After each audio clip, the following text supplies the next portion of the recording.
All right, something that could turn some future Cowboys wins into losses would be an injury that keeps Micah Parsons from playing. He left the game late with an ankle injury. X-rays were negative, but as we know with ankle injuries, the X-ray is just part of the picture. What matters is the MRI. What matters is the potential ligament damage. So now the Cowboys and Parsons are going to have to sweat out whether or not, high ankle sprain or whatever it is that might cause him to miss some time. And obviously one of the best defensive players in football, Rodney. Without him, that's a very different team. It is, and really, I criticized him this week because I went back and you go back and you watch some of that Baltimore Ravens tape, and we talk about their inability to stop the run, and he's one of the biggest problems because the guy just doesn't play physical. I mean, he has great explosion, great speed, and when he turns it on, he is hard to deal with. But what teams are doing is they're just allowing him to come. They're just leaving him and not even blocking him. They're leaving him unblocked. So he looks confused. Do I get the quarterback? Do I go for the running back? When that guard is pulling around in some of those plays, he's not blowing it up. He's slipping those blocks. He's going around. He has to bring more of a physical element to his game. And you start watching him. It's not like he's going full out on every single play. And the Cowboys have been relatively healthy. Their superstars haven't been hurt or out the last couple years. But yeah, this is a significant injury because this is the guy on third down that gets after the quarterback. And this is the guy that creates one-on-one opportunities for everyone else because he's constantly getting double teamed. And I was a firm believer throughout the entire offseason that Micah Parsons should have never shown up for training camp, should have never set foot on the field for $3 million in 2024, which is what he's due to make. He should have held out. And I think there's a subtle genius in what the Cowboys did. I've criticized the Cowboys for dragging their feet with CeeDee Lamb, for dragging their feet with Dak Prescott. They did Lamb's new deal a week or so before week one. They did Dak's literally the morning of the opening game. But if they'd done those deals back in February, it would have been far more likely Micah Parsons would have been knocking on somebody's door saying, I want mine. He's accepted, and he shouldn't have. He's accepted that he's got to wait a year. Here's the problem, Rodney. We don't know anything about this ankle injury. We don't know how serious it's going to be, and hopefully it's not. Hopefully he's back next week for his own good, for the sake of the Cowboys, for the sake of the sport. You want your great players on the field. But he's carrying the injury risk because he didn't get his contract now. Yeah, he'll get a better contract later. Chances are he'll still get paid.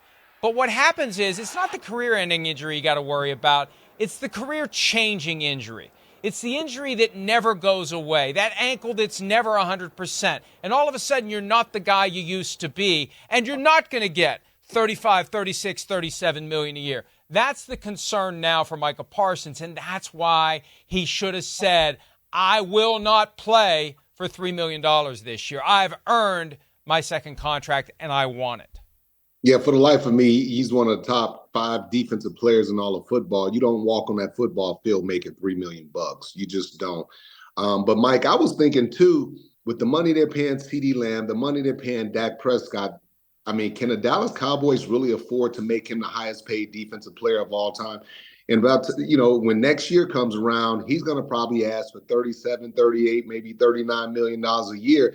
And if I'm the general manager, I'm kind of looking at that like, I don't know if I'm really open to paying a guy that much. I might allow him to walk or possibly trade him, maybe a blockbuster trade. But it's hard for me to say that I'm gonna pay Micah Parsons $35 to $40 million a year when I'm paying my quarterback 60 and I'm paying my other wide receiver, superstar wide receiver. How are you gonna continue to build on that defense and those other parts if you pay one guy that type of money?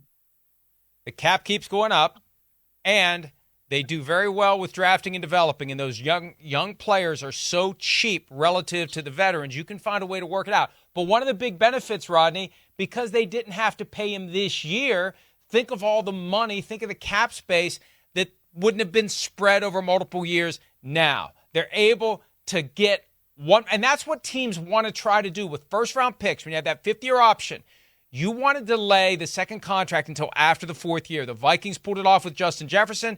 The Bengals have pulled it off with Jamar Chase, even though it looked like it wasn't going to happen. And the Cowboys have pulled it off with Micah Parsons. And you got to be ready to take a stand. Remember when Kyler Murray took a stand? couple of years ago, I'm not playing for $4 million, fourth year of my contract, and it forced the Cardinals to pay him. That's what Parsons should have done, because he plays a position where injuries are far more likely, where you stand a much greater risk, Rodney, of that next play being the last play where you're going to be one of the best defensive players in the NFL. And it doesn't mean career ends. It just means you've been diminished by that injury that happened that you didn't have the financial protection from the team against. Yeah, I still don't think it's a guarantee that they sign him long term. I know he's a big name and he puts fans in the seat. I don't know, Mike. I mean, you're paying Dak Prescott a ton of money. You're paying CeeDee Lamb a ton of money, paying these guys at the top. And then you look at Micah Parsons, you say, okay, I can get this superstar one guy, or I can go out and I can get a bunch of really good players that's going to help continue to build our offensive line, continue to build our defensive line, continue to get some young linebackers up in here and create depth in our secondary.